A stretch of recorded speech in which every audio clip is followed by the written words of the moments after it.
एक समय की बात है। एक शांत जंगल के पास एक छोटा सा गांव था।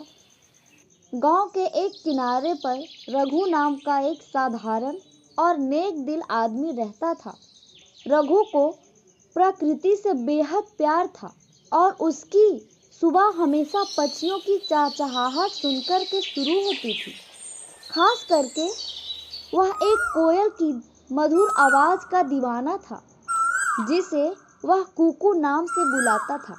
रघु का काम जंगल में लकड़ी इकट्ठा करना था। एक दिन जंगल में लकड़ी चुनते समय उसने देखा कि एक कोयल घायल होकर जमीन पर पड़ी है। वह तुरंत उसे उठाकर अपने घर ले आया।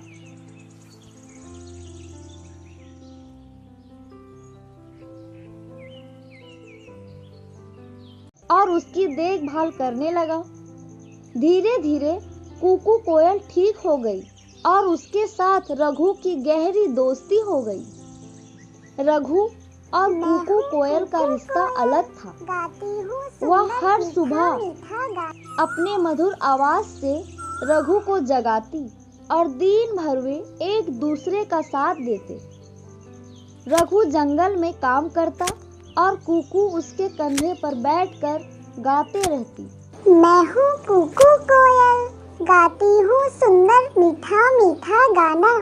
तुम सब भी सुनकर आ जाना, आ जाना, आ जाना। रघु ने कोयल की भाषा को समझना शुरू कर दिया और कुकू उसकी हर बात का जवाब अपनी मधुर धुन में देती। एक दिन गांव में सूखा पड़ गया। पेड़ सूखने लगे। पक्षियों को खाने के लिए फल नहीं मिल रहे थे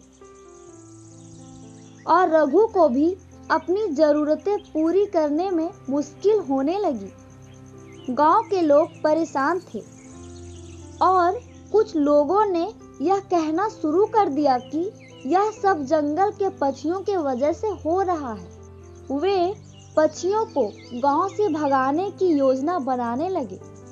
रघु को यह सुनकर बहुत दुख हुआ, क्योंकि उसने जंगल और पक्षियों को कभी नुकसान नहीं पहुंचाया था।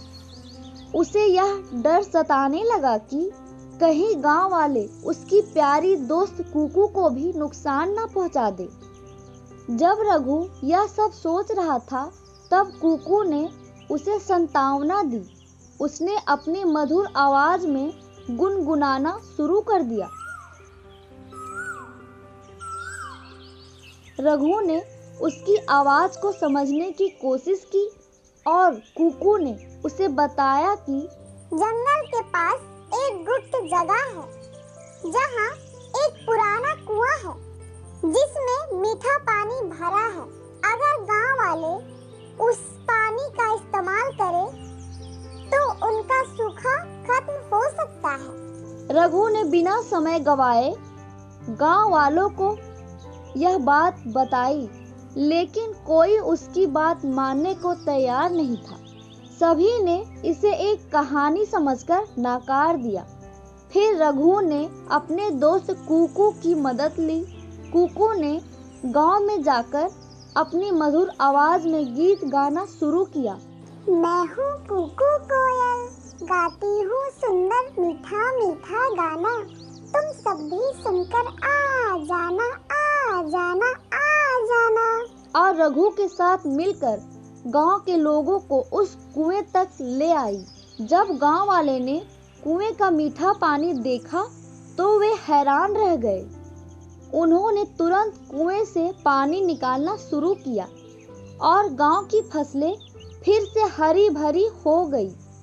लोग कुकू और रघु की समझदारी की तारीफ करने लगे।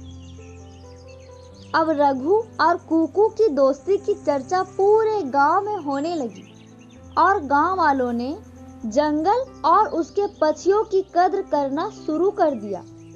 रघु और कुकू की दोस्ती का यह मिसाल सभी के लिए प्रेरणा बन गई। अगर आपको ये कहानी अच्छी लगी हो तो प्लीज लाइक करें और कमेंट करें और हमारे इस चैनल को सब्सक्राइब जरूर करें। धन्यवाद।